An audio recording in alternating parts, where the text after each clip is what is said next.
Ndabashuje mwese abadukurikira aho muri hose mugira amahoro, Imana ibahe umugisha. Hanyuma rero twabateguriye iby'abana mwabagaburira bikabafasha mu mikurire yabo, bikabaha ubudahangarwa, bikabarinda indwara. Mu buryo bwose wakoresha, gerageza gukoresha imboga nyinshi zihagije ku bana kubera ko zizabarinda kandi zibaha ubudahangarwa bukomeye, abana bamererwe neza. Mu bintu rero bibarinda cyane harimo imboga, harimo kandi n'imbuto.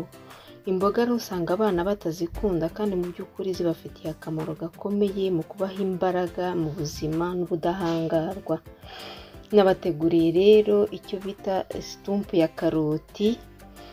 Ni karoti murabona uburyo ari nyinshi n'ibirayi, iyo bivanze kuriya ni ibirayi hamwe na karoti byose ku rugero rungana, ndetse ibirayi ushobora no kubigira bikeya nta kibazo. Ibyo birayi rero utegereza amazi akabira kugira ngo bitaza kwica vitamine mu gihe uri kubiminina, ukabishyiramo, ugashyiramo na karoti, nyuma y'iminota 20 ukabiminina, ugashyiramo amavuta makeya, nuwa musikade niba muyifite, waba utayifite nta kibazo, byose biraryoha.